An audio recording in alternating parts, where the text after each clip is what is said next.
여러분 그동안 안녕하셨습니까? 저희 다니엘 세미나 11부에 오신 여러분들을 진심으로 환영합니다.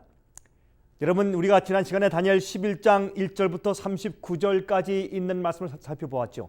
메데 페르시아 시대부터 교황권이 권력을 가지고 세상을 다스리게 되는 시대까지를 다루고 있는 예언이 바로 다니엘 11장이었습니다. 메데 페르시아부터 교황권이 일어난 시기까지. 그런데 다니엘 11장 40절부터 45절까지 그 끝부분은 우리가 살고 있는 이 마지막 시대에 대한 예언입니다. 성경에 나타나 있는 거의 모든 예언들은 이미 과거에 정확히 다 성취되어 왔습니다. 앞으로 예수께서 이 땅에 오시기 전까지 이루어질 예언은 불과 몇 가지밖에 남지 않은 것을 우리가 볼 수 있습니다. 여러분이 다니엘 11장 40절부터 45절은 특별히 최근 우리 눈앞에서 이루어지고 있는 세상 역사와 사건에 대한 예언을 다루고 있는 것입니다. 우리가 살고 있는 이 시대에 펼쳐지고 있는 예언에 대한 분명한 이해는 예수님의 두 번째 오심을 위해서 준비하고 있는 모든 그리스도인들의 영적인 안목과 시야를 보다 넓고 깊게 만들어 줄 것이며 존저리 깨어서 주님의 오심을 준비하도록 만들어 줄 것입니다. 여러분, 성경 다니엘서에 나타나 있는 모든 예언의 대부분은 과거에 이미 다 성취되었습니다. 하지만 지금부터 연구하려고 하는 다니엘 11장 40절부터 45절까지의 6개의 성경절에 나타나 있는 예언은 말이죠, 우리 시대를 위하여서 풀리지 않은 채 남아있는 것입니다. 우리는 우리 당대의 이 성경절들이 나타나 있는 예언들이 바로 우리 당대 이 성경절들 가운데 나타나 있는 예언들이 성취되는 것을 눈으로 볼 수 있는 특권을 가지고 지금 살고 있는 것입니다. 얼마나 놀라운 사실입니까? 이 성경절에 나타나 있는 예언들은 이 지구 역사의 마지막 순간에 일어날 사건들을 다루고 있으므로 장래의 사건들에 대하여 진지한 열심을 가지고 있는 그리스도인들에게 있어서 이 연구는 불투명한 미래의 문을 여는 중요한 열쇠가 될 것임에 틀림이 없습니다. 자, 그럼 우리 다니엘서 11장 40절부터 45절까지 있는 말씀 먼저 읽고서 시작하도록 하십시다. 다니엘서 11장 40절부터 45절까지 그 끝에 있는 말씀을 제가 읽겠습니다. 마지막 때에 남방왕이 그를 찌르리니 북방왕이 병거와 마병과 많은 배로 회리바람처럼 그에게 마주와서 그 여러 나라에 들어가며 물이 넘침같이 지나갈 것이요 그가 또 영화로운 땅에 들어갈 것이요 많은 나라를 패망케 할 것이나 오직 에돔과 모압과 암몬 자손의 존귀한 자들은 그 손에서 벗어나리라. 그가 열국에 그 손을 펴려니 애굽 땅도 면치 못할 것이므로 그가 권세로 애굽의 금, 은과 모든 보물을 잡을 것이요 리디아 사람과 구스 사람이 그의 시종이 되리라. 그러나 동북에서부터 소문이 이르러 그로 번민케 하므로 그가 분노하여 나가서 많은 무리를 다 도륙하며 진멸코자 할 것이요 그가 장막 궁전을 바다와 영원롭고 거룩한 산사에 베풀 것이나 그의 끝이 이르리니 도와줄 자가 없으리라 그랬습니다. 이 예언은 마지막을 위해서 주어진 것입니다. 이 예언은 마지막 때 그랬어요. 여러분이 마지막이란 단어의 영어의 뜻을 보면 at the time of the end 라고 되어 있는데 이 뜻은 누구나 알 수 있듯이 바로 마지막 시대 그 끝에 있는 사건들이라 말입니다. 곧 말세를 말하는 것입니다. 지금 우리가 살고 있는 이 시대에 이루어질 사건들을 다루고 있는 것입니다. 여러분, 다니엘서의 예언 중에서 1260년간의 중세기의 종교 암흑 시대, 즉 성도들이 핍박을 받던 시대가 포함되어 있는데 1260년의 예언은 1798년도에 끝마쳤죠. 그때부터 그리스도인들은 이 세상이 드디어 말세 곧 마지막 때에 접어들었다고 말하기 시작했습니다. 여러분, 1798년은 아주 의미심장한 해인데 이 해를 전후로 교황권이 잠시 동안 몰락하게 되었습니다. 그리고 불란서 혁명이 일어나서 무신론 세력이 기치를 들기 시작했으며 이 즈음에 미국이 건국되어 일어나게 되었습니다. 이 세상의 역사는 드디어 말세를 가리키고 있는 예언의 시대로 접어들게 되었단 말입니다. 1798년도를 전후로 해서. 자, 그런데 우리가 한 가지 예언을 푸는 원칙이 있습니다. 그것은 십자가 전후로 해서 십자가 이후에 이스라엘에 관련된 모든 일들은 그것이 문자적이든지 상징이든지 간에 교회에 속한 일로 해석해야 합니다. 다니엘과 요한계시록의 예언을 풀 때 말이죠, 이 원칙은 특별히 계속 적용될 수 있는데 하나님께서는 바울에게 교회가 어떻게 하나님의 이스라엘이 되는지로, 이 교회가 어떻게 하나님의 이스라엘로 바뀌게 되는지에 대해서 알려주었습니다. 여러분 로마서 9장 8절 보십시다. 곧 육신의 자녀가 하나님의 자녀가 아니라 오직 약속의 자녀가 새로 여김을 받느니라 그랬습니다. 오직 약속의 자녀가 씨로 여기심을 받느니라 그랬습니다. 또 갈라디아 8장 29절에 말씀하기를 너희가 그리스도께 속한 자면 곧 아브라함의 자손이요 약속대로 유업을 이을 자니라 그랬습니다. 여기에 있는 말씀처럼 현 시대 그리스도인들은 영적인 이스라엘 백성들이며 과거의 이스라엘 백성들에게 일어났던 영적인 일들과 상태는 마지막 시대의 모든 교회와 교인들에게 일어날 일들과 영적 상태를 상징한다고 할 수가 있는 것입니다. 그래서 사실은 지금 현대 교회는 영적인 이스라엘이라고 할 수가 있는 것입니다. 남방 왕과 북방 왕의 연구에 앞서서 먼저 한 가지 이해하고 지나가야 할 중요한 원칙이 있습니다. 그것은 다니엘서 11장에 나오는 북방 왕과 남방 왕이 항상 같은 시대에 어떠한 특정한 나라에게만 국한될 수가 없다는 사실입니다. 그 이유는 다니엘 11장 예언들이 세계 역사의 흐름을 따라서 시대적으로 어떠한 사건들이 일어날 것이며 마지막 시대에 가서는 과연 세상이 어떠한 식으로 끝나게 될 것이고 또한 이러한 역사적 사건들이 하나님의 교회와 무슨 관계를 가지게 될 것인지를 보여주는 방대하고도 기나긴 역사를 계시하는 긴 예언이기 때문에 그렇습니다. 그래서 나라들이 일어났다가 사라지는 흥망성쇠의 역사를 반복하면서 팔레스타인의 북쪽과 남쪽에서 시작된 북방왕과 남방왕의 대결은 그것이 벌어지는 투쟁의 시기와 장소와 양상이 그때마다 시대를 지나가면서 변화되는 것입니다. 이것은 긴 예언이기 때문에 북방왕과 남방왕이 계속 똑같은 그런 입장에서 남아있을 수가 없습니다. 그 남방왕과 북방왕의 그 중심 내용이, 그 특징이 다른 나라로 옮겨지면서 바뀌어 간다고 말입니다. 그러므로 어떤 특정한 나라가 전체 긴 예언의 주인공으로 계속 남아있을 수가 없는 것입니다. 그러므로 우리는 다니엘 11장의 초반부터 끝까지 반복적으로 등장하는 북방왕과 남방왕을 어떤 특정한 나라에만 한정시키거나 국한시킬 수가 없는 것입니다. 그 당시마다 이 특성에 맞는 나라들을 살펴보아야 하며 또한 나아가서는 북방나라와 남방나라의 영적인 특징들을 연구해서 영적인 입장에서 적용시켜 나가야 한다는 것입니다. 이해하시겠습니까? 자, 다니엘 11장 전체에 남방왕과 북방왕은 4번에 걸쳐서 그 정체와 투쟁의 양상이 변화되는데 성경이나 예언에서 방향을 가리킬 땐 말이죠. 그 기준을 예루살렘을 중심해서 하는 것입니다. 예루살렘 북쪽은 북쪽이고 예루살렘 남쪽은 남방왕이라고 부르는 것입니다. 자, 성경에 쓰여진 히브리어를 보면 남방이라는 단어는 항상 에집트, 다시 말해서 애굽과 관련이 있는 단어였습니다. 여러분, 성경 역사에 나오는 모든 나라들 중에서 에집트는 가장 대담하게 살아계신 하나님의 존재를 부인하고 그분의 명령에 저항한 나라였습니다. 그리고 어느 왕국 중에서 애굽의 왕만큼 공개적이고 또한 직접적으로 하늘의 권위에 반항하고 도전한 왕조가 과거에 없었습니다. 모세가 여호와의 이름으로 하나님의 기별을 전달했을 때 애굽 왕 바로는 어떻게 했습니까? 거만하게도 여호와가 누구건데 내가 그 말을 듣고 이스라엘을 보내겠느냐? 나는 여호와를 알지 못하나니 그랬습니다. 여러분, 출애굽기 5장 2절에 있는 말씀이죠. 애굽 왕 바로에 의해서 말해진 위의 말은 말이죠. 곧 무신론 세상을 대표하는 말이라고 할 수 있는데 이 무신론 사상은 이 애굽 국가에 의해서 가장 잘 대표되어 나타났습니다. 또한 살아계신 하나님을 부인하고 성령의 현지한 계시의 현상에 대해서 눈을 감고 불신하는 사상이 되었습니다. 그래서 애굽은 무신론 사상을 대표하는 나라였습니다. 여러분이 다니엘 11장 40절 예언에 나오는 남방왕은 말이죠. 요한계시록 11장에 있는 예언과 같은 연관이 있습니다.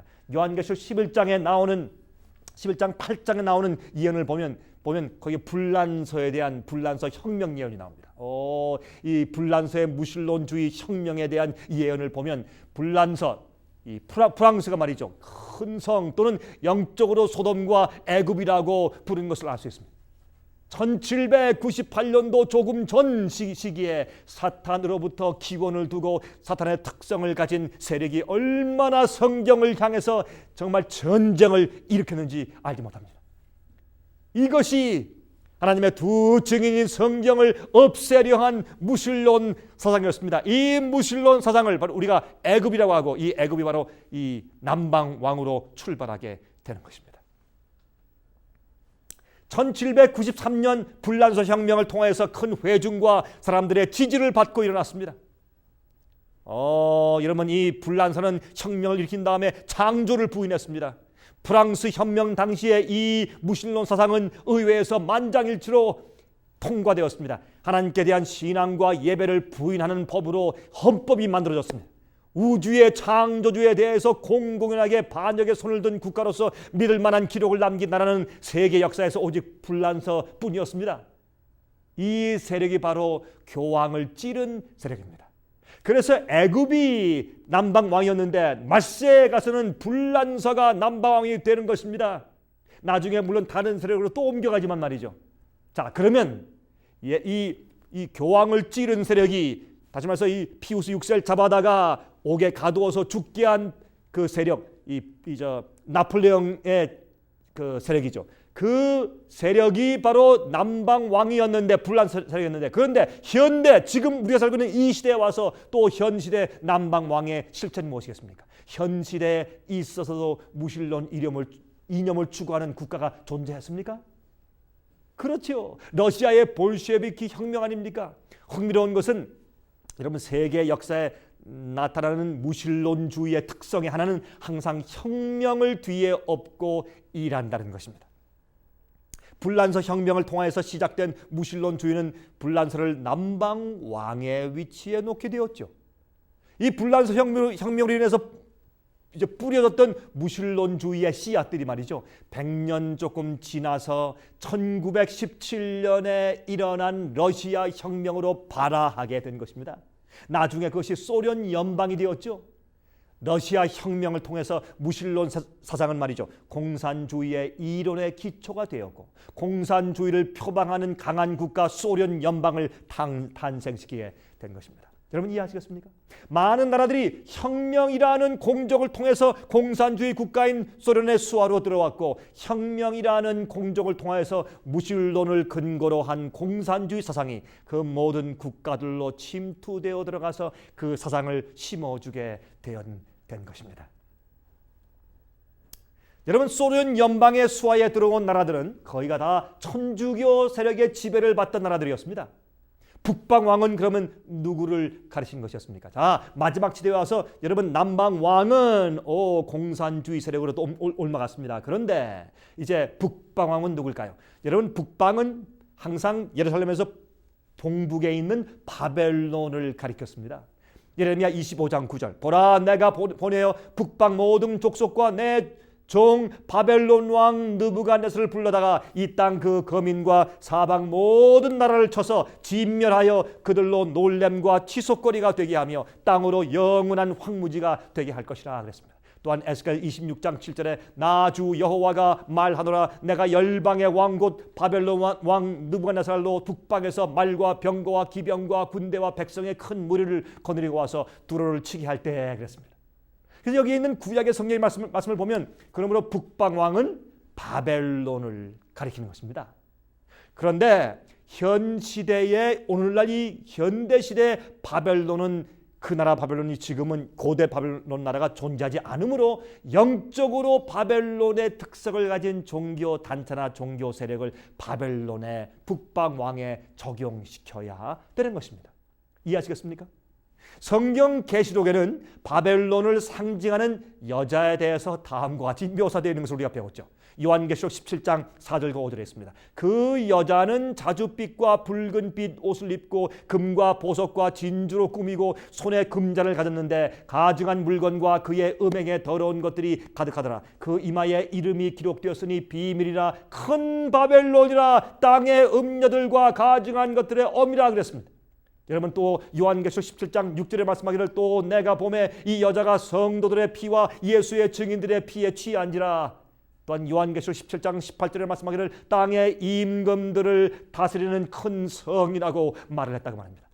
여러분, 이렇게 해서 말이죠, 사실은 교황권이 찌름을 받은 사건이 있는데 그것은 남방왕이 북방왕을 찔렀다고 했습니다. 다시 말해서 바벨론이 나중에 영적인 바벨론인 교황권으로 옮겨간 것입니다. 여러분이시요. 그래서 남방왕이 불란서 혁명을 일으킨 불란서가 교황권을 찔러서 교황권이 잠깐 동안 죽게 되었지 않습니까? 그것이 1798년도 아닙니까? 다니엘 11장 40절에 예언된 대로 남방왕이 북방왕으로 표상된 교황을 찌르는 일이 일어났습니다. 그 후에 교황권에 죽게 되었던 상처가 낫기 시작하게 된 시점을 살펴보면 이태리의 무소리니가 말이죠. 이태리 나라의 무소리니가 100에이커 정도의 땅을 바티칸에게 교황에게 선물로 주면서 독립국가로 인정해 주었습니다. 그것이 1929년도에 라테란 조약이 바로 그것이 아닙니까? 그때 상처가, 교황권에 죽었던 상처가 나아가기 시작한 기점이 되는 것입니다. 이렇게 상처가 나아가자 천주교의 교황권은 남방왕을 공격하기 위한 계획을 암암리에 세워나가기 시작한 것입니다. 불란서에게 맞았지 않습니까? 그래서 그 복수를 시작하는 것입니다. 그런데 이 남방왕이 어디로 옮겼다고요? 그 무신론 세력이 바로 공산주의 세력으로 옮겼지 않습니까? 다니엘 11장 40절에 말하기를 마지막 때에 남방왕이 그를 찌르리니 북방왕이 병거와 마병과 많은 배로 회리바람처럼 그에게로 마주와서 그 여러 나라에 들어가며 물이 넘침같이 진양할 것이요 라고 말했습니다. 여러분, 찌른다는, 푸시한다는 뜻은 뿔로 찌른다는 뜻인데 비유적인 표현으로 대항하여 전쟁을 하다 그런 뜻입니다. 혹은 유혈사태 그런 뜻입니다. 또는 폭력을 사용해서 싸운다는 뜻입니다. 이렇게 해서 혁명을 이룬 이 불란서가 나중에 북방왕인 교황권을 찔렀습니다. 그때 마지막 때 남방왕이 그를 찌른다고 했지 않습니까? 여기서 언급된 남방왕은 마지막 때가 시작되는 기점에 존재하는 남방왕이어야 합니다. 이 남방왕은 불란서죠 물론. 그런데 북방왕이 말이죠, 병과 마병과 많은 배로 와서 북방왕이 바로 이 회리바람처럼 그에게로 마주와서 그 여러 나라에 들어가며 물이 넘침같이 진양할 것이오 그랬습니다. 다시 말해서 말세에 들어와서 말이죠, 이 북방왕이 남방왕을 복수합니다. 일찍이 찌름을 받은 교황, 이 북방왕이죠. 교황권이 곧 상처가 나은 다음에 이 북방왕이 자신을 자신을 이제 해를 끼친 남방왕에 대해서 복수 및 대반격을 가하는 장면이 예언 가운데 기록되어 있습니다. 그런데 어떤 방법으로 이 복수를 하는가? 여기 보세요. 병거와 마병과 많은 배로 회오리바람처럼 이제 그에게로 마주 나온다 했죠. 그래서 이제 이 무신론주의 남방왕에게, 여러분 성경에서 말이죠, 병거와 마병은 군사력을 상징했습니다. 또 배는 무역하는 것과 장사해서 돈 버는 것을 상징했습니다. 여러분, 회오리바람은 갑작스러운 사건을 상징하죠. 그래서 마지막 때가 시작된 1798년도 이후에 교황권, 북방왕이 말이죠, 이 무신론 세력 남방왕을 회리바람처럼 대적한 일이 있었습니까? 있었습니다. 최근에 있었죠. 여러분이시여, 거의 약 6년 전 얘기입니까? 과거에 있었습니다. 여러분, 이 예언의 사건은 얼마 전에 우리들의 눈앞에서 현저하게 성취되었습니다. 교황권이 공산주의 국가 소련을 찔렀습니다. 교황권과 공산주의의 세력인 소련과의 이제 알력이 있었습니다. 먼저 여러분 생각해 볼 것은 말이죠, 무신론을 신봉하는 공산주의는 한때 말이죠, 교황권의 지배를 받았었던 여러 나라들을 점령함으로써, 여러분이 러시아 혁명을 해서 이제 이룬 그 공산주의가 그 옆에 있는 나라들을 전부 다 이제 다 점령한 다음에 소련 연방이 되었죠. 근데 그 소련 연방에 있던 나라들은 말이죠, 원래 다 캐톨릭 국가였습니다. 천주교에게 아주 충성했던 국가들이었습니다.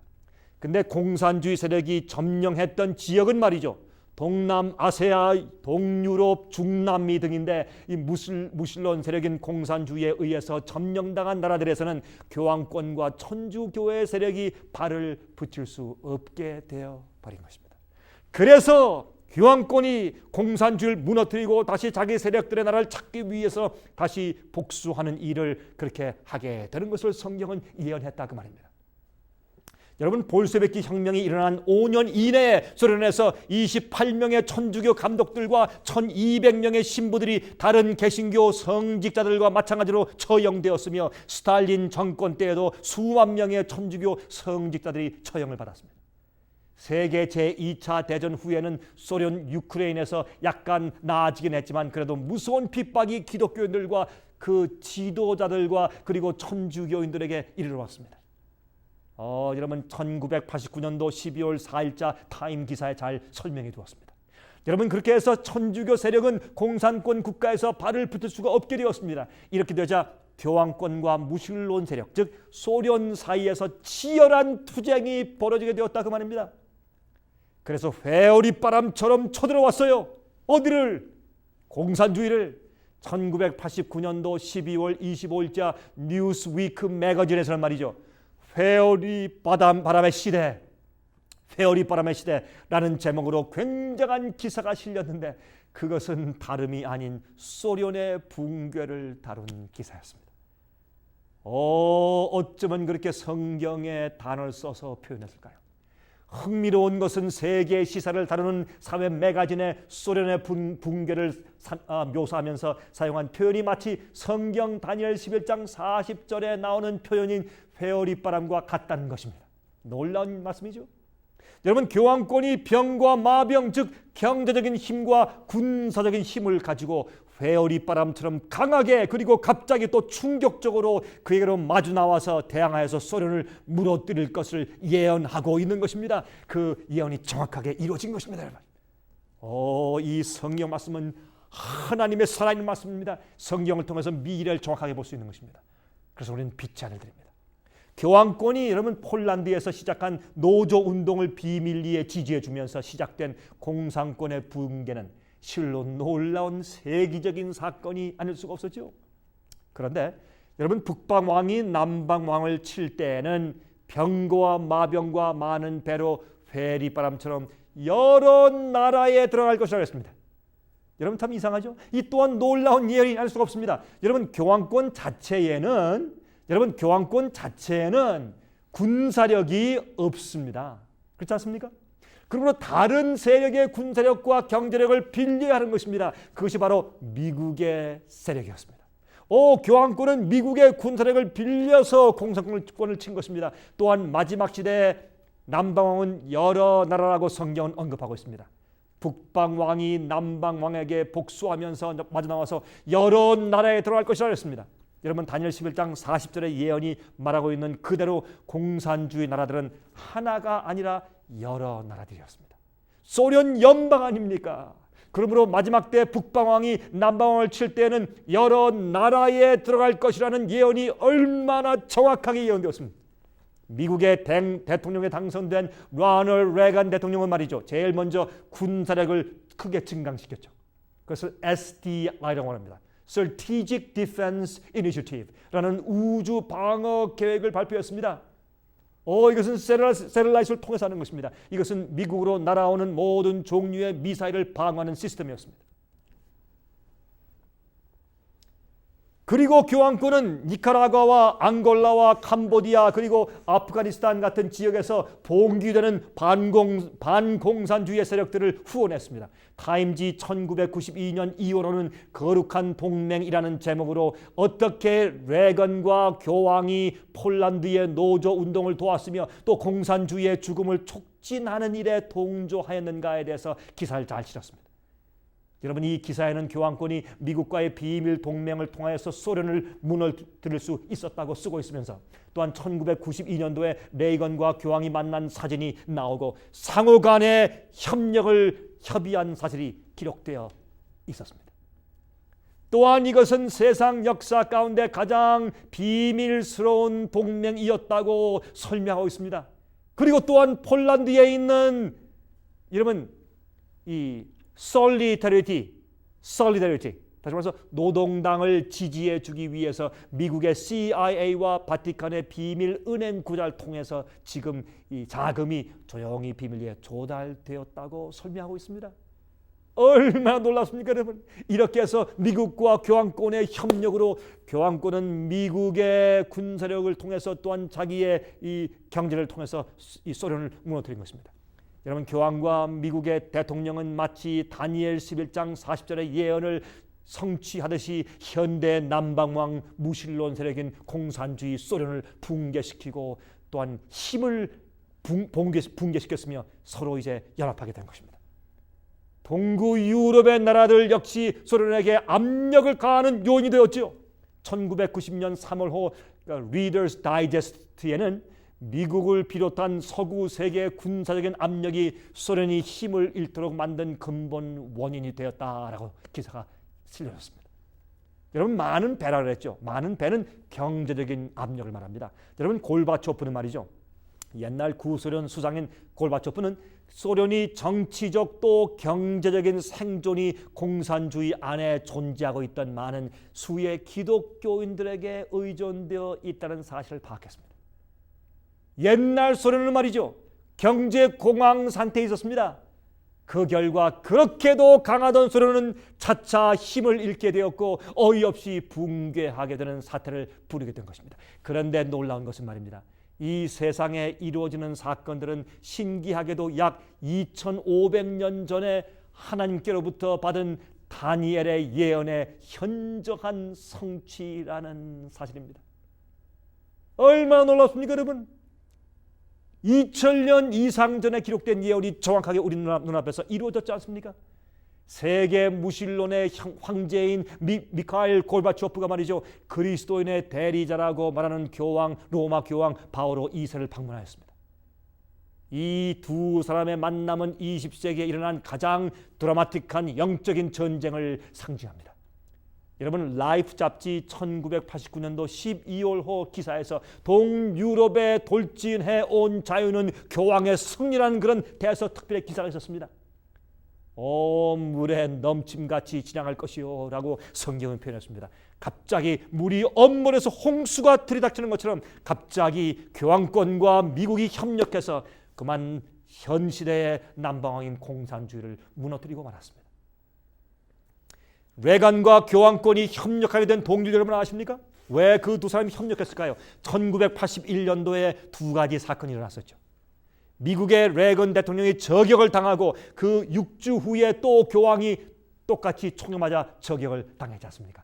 그 후에 두 사람은 만나서 회담을 한 다음에 자신들이 살아남은 것은 서로 연합하라고 주신 신의 섭니다라고 말했습니다. 여러분, 레건은 말이죠, 소련이 성경적으로 말하는 적그리스도라고 믿고 있었습니다. 그래서 이 두 세력은 힘을 합하여서 소련을 붕괴시키는 일을 도모하게 된 것입니다. 공교롭게도 현 교황 요한 바오로 2세 이름을 라틴어 낱말로 숫자를 빼어서 이제 읽어보면 666이 됩니다. Vicarius Filii Dei. 물론 666이라는 숫자는 그리스도의 대리자라는 라틴 말에서 나온 숫자이며 그 말은 교황이 쓰고 있는 면류관, 이 3층 면류관 위에 쓰여 있었죠. 여러분, 다니엘 11장 41절에 나오는 영원한 땅이 있죠. 자, 그러면 이 영원한 땅이 무엇일까요? 그가 또 영원한 땅에 들어갈 것이요 많은 나라를 패망케 할 것이나 오직 에돔과 모압과 암몬 자손의 존귀한 자들은 그 손에서 벗어날 것이라 그랬습니다. 여러분, 자, 여기서 그러면 이 북방왕이 또 들어갈 공산주의가 무너진 다음에 이제 영화로운 땅까지 들어간다고 했습니다. 그러면 공산주의가 무너진 다음에 그 북방왕이 들어가서 또한 정복하고 차지하려고 하는 영화로운 땅이 과연 어디를 가리키는 곳일까요? 여러분, 교황권은 왜 영화로운 땅에 들어가려고 할까요? 그리고 많은 나라를 패망케 한다는 뜻은 무엇이며 그 일을 벗어나는 존귀한 자들은 누구를 가리킬까요? 마지막 시대 이 교황권의 이 북방왕의 이 공격에서 피해 나가는 존귀한 자들은 과연 누구를 의미하는 것일까요? 여러분, 함께 공부해 보십시다. 여러분, 옛날의 영원한 땅은 바로 이스라엘 팔레스타인 땅을 의미했습니다. 예레미야 3장 18절과 19절을 읽어보면 다음과 같이 기록되어 있죠. 그때 유다 족속이 이스라엘 족속과 동행하며 북에서부터 나와서 내가 너희 열조에게 기업으로 준 땅에 함께 이르리라. 내가 스스로 말하기를 내가 어떻게 하든지 너를 자녀 중에 두며 허다한 나라 중에 아름다운 산업인 이 낙토를 내게 주리라 하였고 라고 기록했습니다. 이 언급된 낙토란 말은 기쁨의 땅, 이런 뜻인데 이것은 이스라엘이 기업으로 받은 약속의 땅을 말하는 것입니다. 그러므로 고대 이스라엘은 옛날에 영화로운 땅이었으며 그 땅의 지역은 팔레스타인 지방이었습니다. 고대 이스라엘은 사람들이 찾아와서 복음을 듣기 쉬운 위치인 세계의 교차로에 자리 잡고 있었습니다. 이스라엘은 하나님의 백성들을 위한 도피처였습니다. 그리고 이스라엘은 하나님의 백성들의 도피처로서 선택된 국가였습니다. 하나님께서는 고대 이스라엘을 축복하셨고 또한 복음을 전하는 매개체로 삼으시길 원했습니다. 그래서 이스라엘은 빛과 은총을 많이 받은 나라였죠. 하지만 하늘의 원칙과 참 복음, 그리고 무엇보다도 하나님의 아들 메시아를 거절하는 일을 하고 또한 죽임으로써 하나님의 택하신 나라와 백성으로서의 특권을 잃어버리고 말았습니다. 여러분, 한 가지 성경 해석 원칙이 있습니다. 십자가 이전에는 이스라엘 나라가 문자 그대로 하나님의 백성이고 하나님의 택하신 나라였지만은 그들이 예수 그리스도를 메시아로 거절하고 하나님의 선택된 백성으로서의 기회를 거절하였으므로 더 이상 이스라엘이 아니며 십자가 이후의 이스라엘은 영적으로 하나님을 믿고 받아들인 교회를 가리키는 것입니다. 그러므로 다니엘 11장 41절에 나오는 영원한 땅은 십자가 이후에, 즉 마지막 때에 등장하는 땅이므로 영적인 이스라엘 땅을 가리키는 것입니다. 자, 그러면 현 시대 영적 이스라엘의 영화로운 땅은 어디일까요?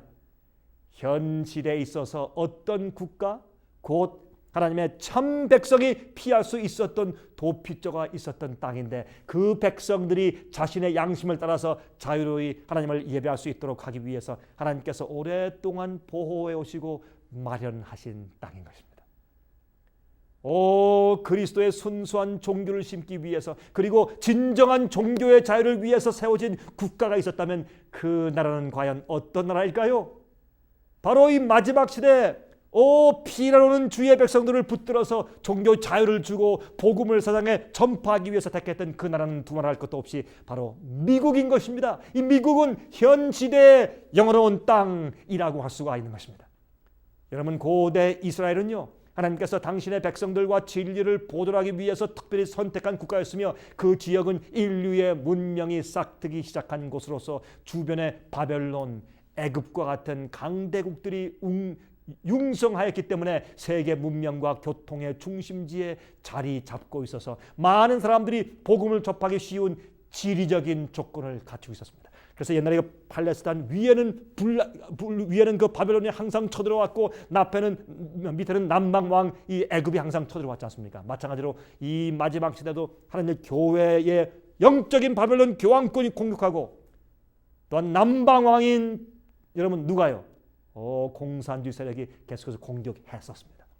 그러나 이제는 남방왕은 지금 없어지고 이제 북방왕이 어떻게 해요? 영화로운 땅에 들어간다고 했습니다. 이 영화로운 땅은 마지막 시대 미국인 것입니다.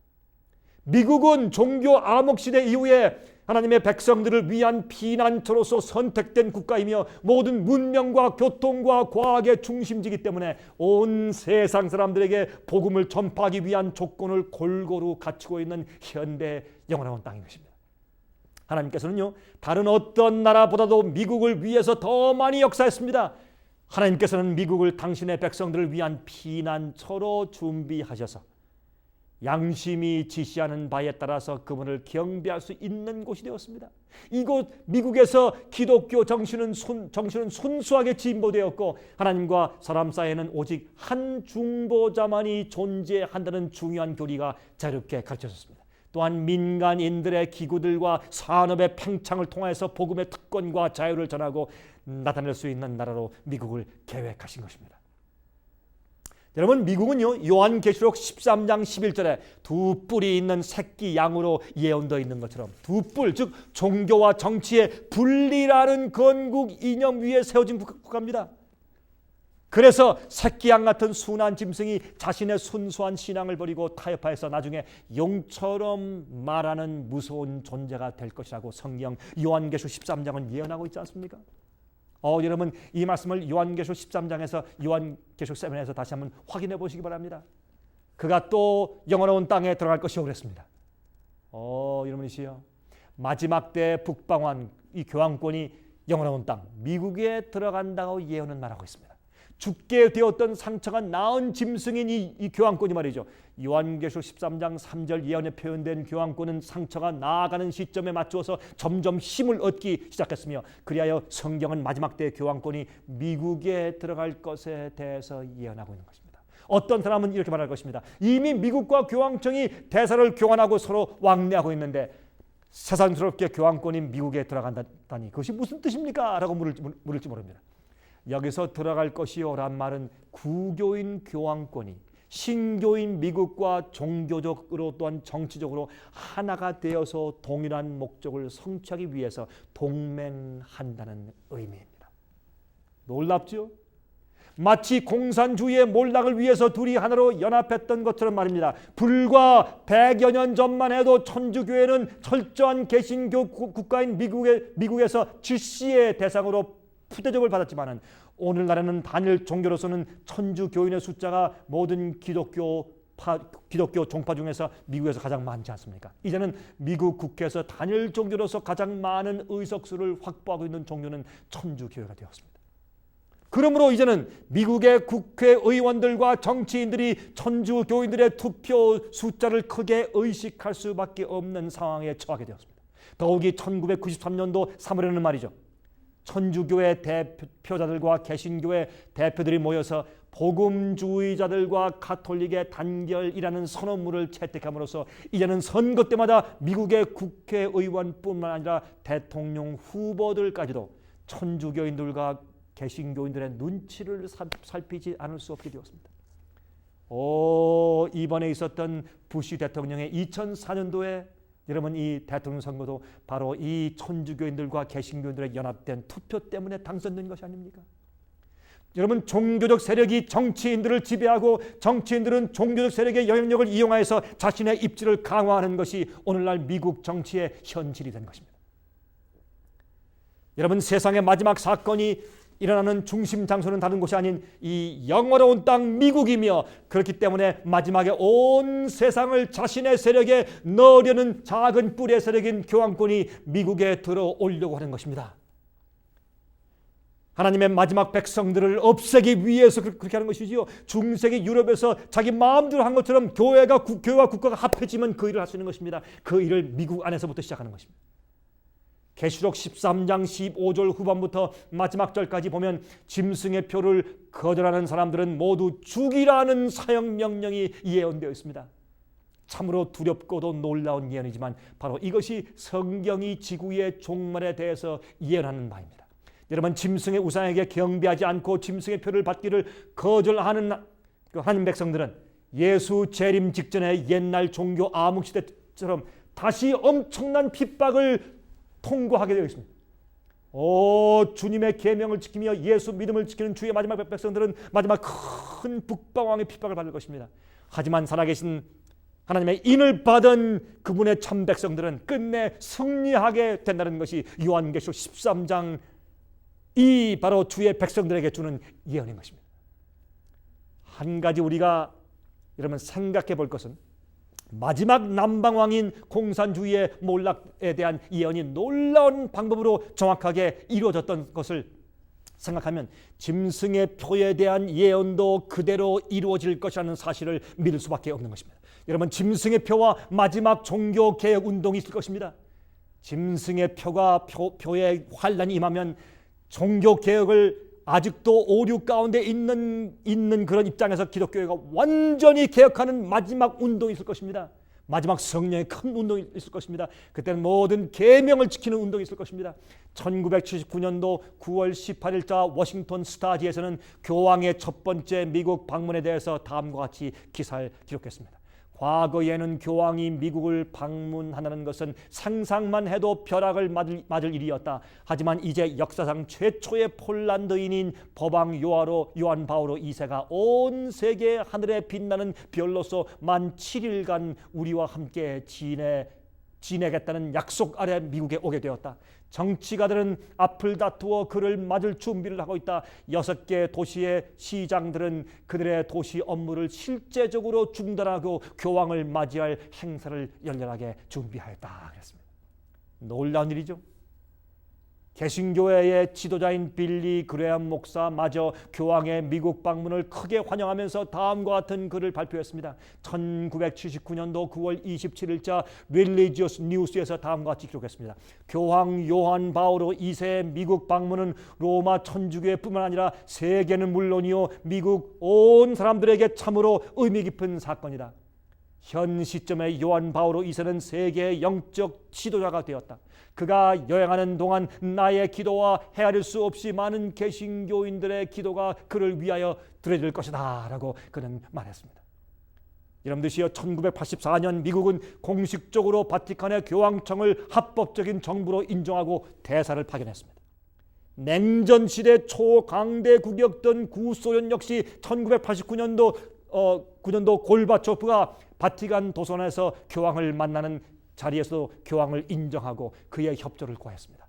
옐친이 또 골바초프 정권을 넘어뜨리고 러시아를 세운 후에 그는 곧바로 바티칸과의 관계를 재결성했지 않습니까? 그것이 바로 1991년도가 아닙니까? 놀라운 이 다니엘의 마지막 절들의 예언이 다 성취된 것을 볼 수가 있는 것입니다. 여러분, 전 예수의 제수의 신부였던 말라카이 말튼 씨는 말이죠. 그가 쓴 책 피의 열쇠, The Keys of this Blood, 이 피의 열쇠라는 그런 책에서 우리에게 놀라운 사실들을 가르쳐주고 있습니다. 다음은 이 책의 첫 장과 이 3쪽과 15쪽에서 간추린 그 내용을 제가 잠깐 읽겠습니다.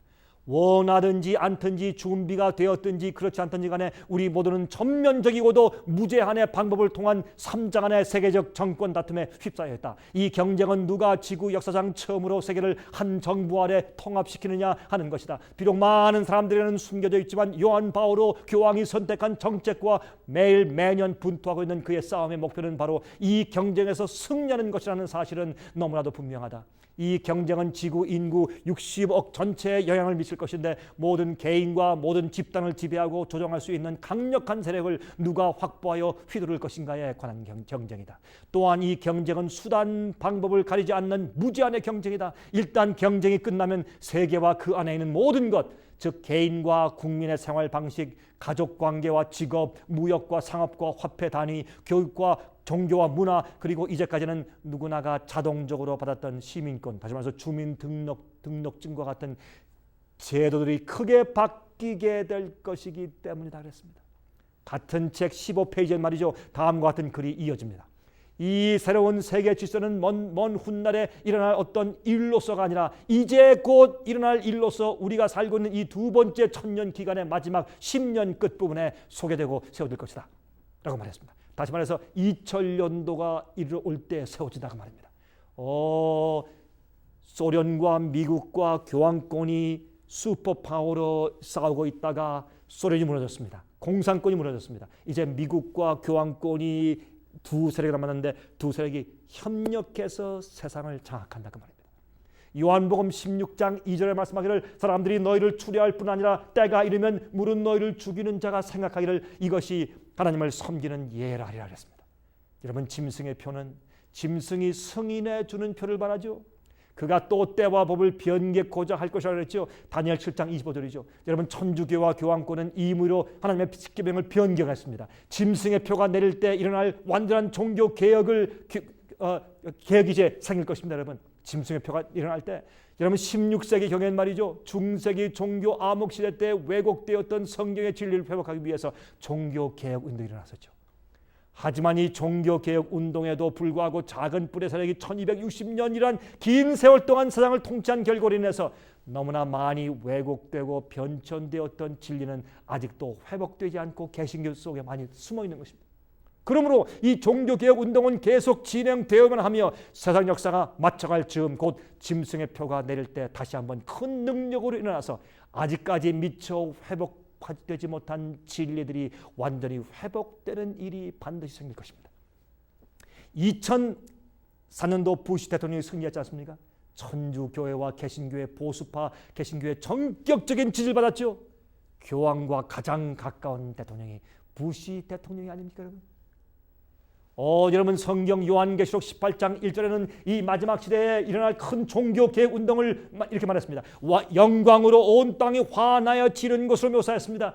그런데 작은 뿔의 세력과 기만을 이제 파헤치면서 짐승의 표를 받지 말라고 경고하는 이 영광스러운 운동과 외침으로 인해서 각각 다른 종파에 속해 있던 하나님의 참 백성들은 참된 진리의 빛을 식별하고 함께 모이게 되며 그들은 모두 짐승의 표를 받기를 거절하게 될 것입니다. 마지막 때 일어나게 될 이 종교개혁 운동은 점점 더 완전한 빛으로 나아가서 완전한 개혁을 이룰 것입니다. 그런데 옛날에 두라 평지에서 있었던 이 시험의 관건은 둘째 계명이었습니다. 우사에 경배하지 말라는 것이죠. 곧 우상 숭배에 관한 것이었지만 마지막 쟁점은 짐승이 바꾸어 놓은 하나님의 계명 곧 넷째 계명이 관건이 될 것입니다.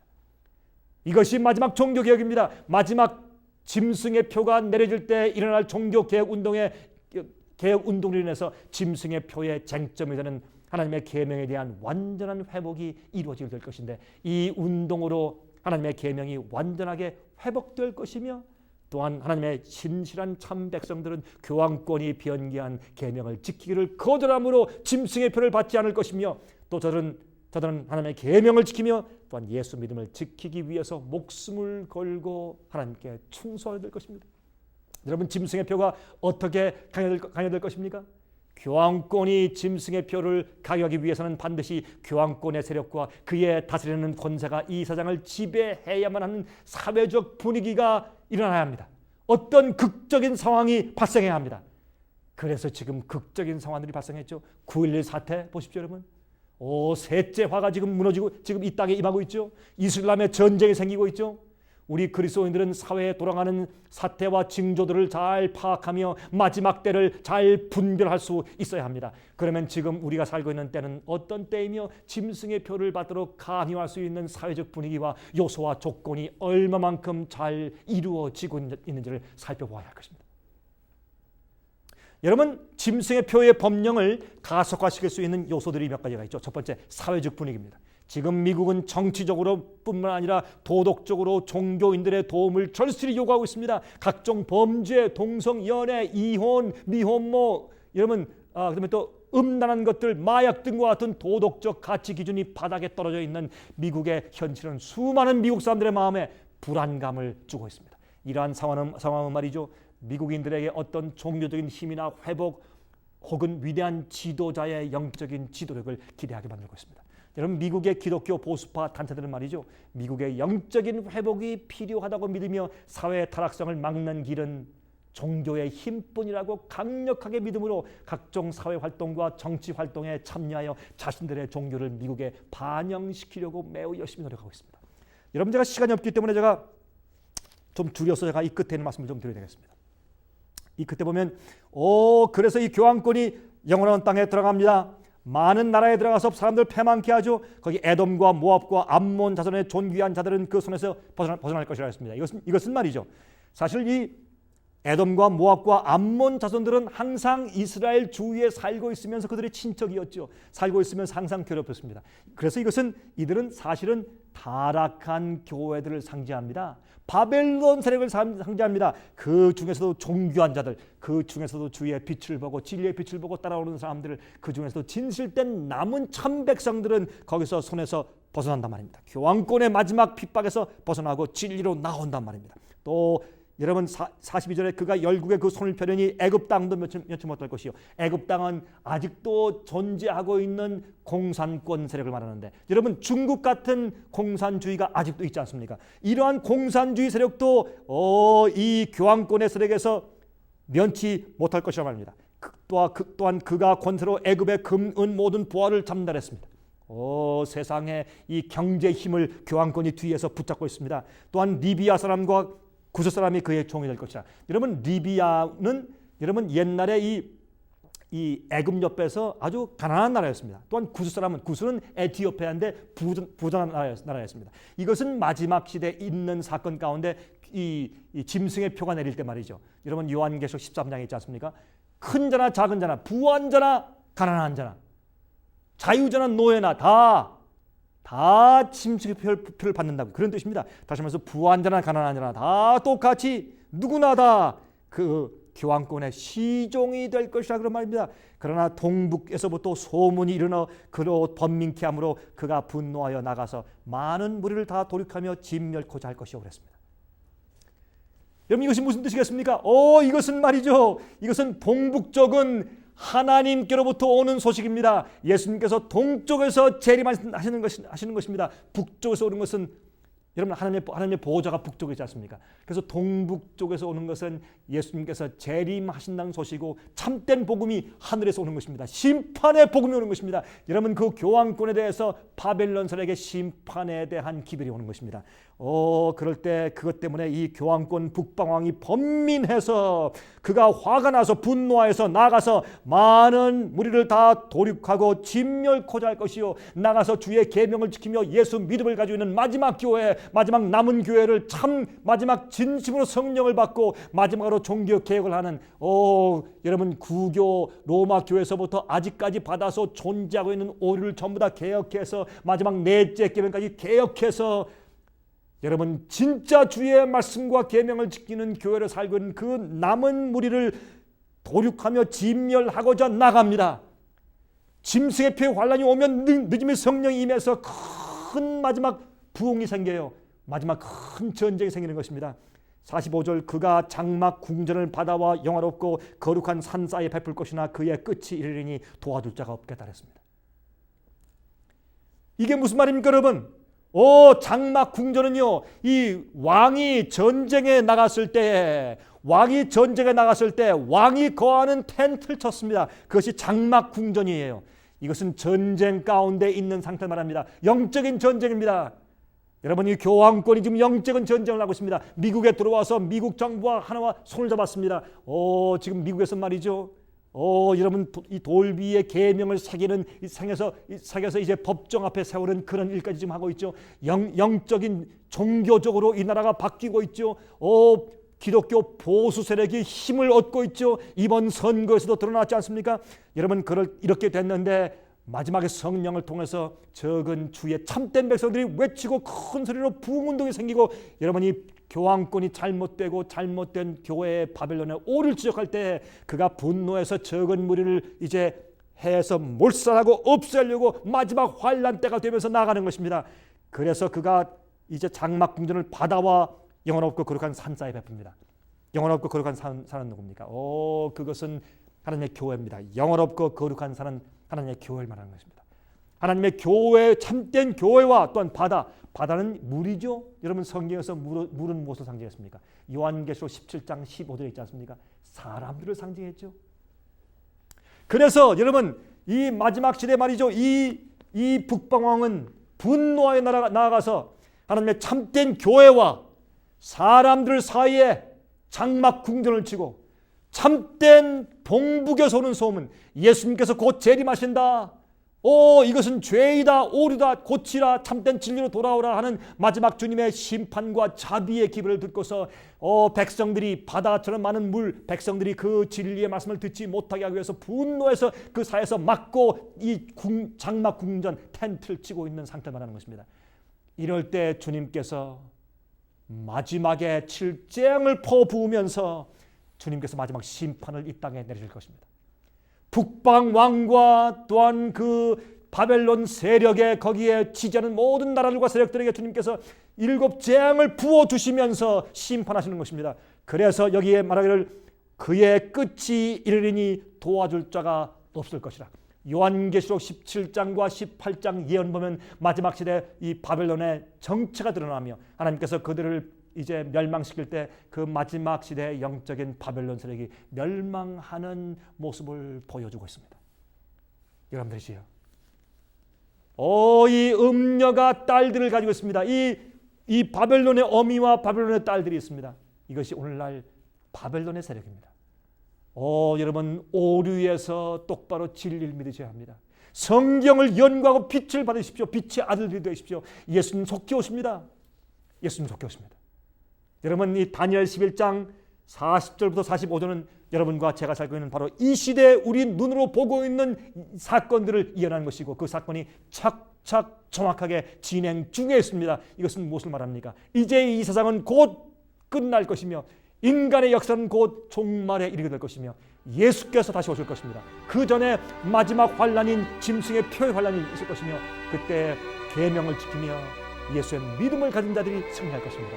여러분, 그 마지막 참 백성 속에 속하게 되길 바랍니다. 제가 다음 시간에 다니엘 마지막 장인 12장을 같이 연구하겠습니다. 다음 시간까지 여러분 안녕히 계십시오. 은혜 많이 받으셨습니까? 생애의 빛은 각종 미디어, 즉 출판물, 텔레비전, DVD, CD, 그리고 웹사이트를 통하여 복음을 전하는 미디어 선교 기관입니다. 생애의 빛 선교 사업에 대해서 좀 더 자세하게 알기 원하시는 분들은 웹사이트 www.sostv.net를 방문하시기 바랍니다. 생애의 빛 웹사이트에는 지금까지 나온 모든 월간지와 DVD, 텔레비전 방송물들을 누구나 무료로 보실 수 있도록 준비되어 있습니다. 지금까지 소개해드린 생애의 빛 선교 교재 중에서 원하시는 책자나 DVD가 있으시면 무료 전화 1877-704-1004번 1877-704-1004번으로 신청하여 주시기 바랍니다. 미국 동부 시간으로 월요일부터 금요일까지 9시에서 5시 사이에 전화해 주시면 감사하겠습니다.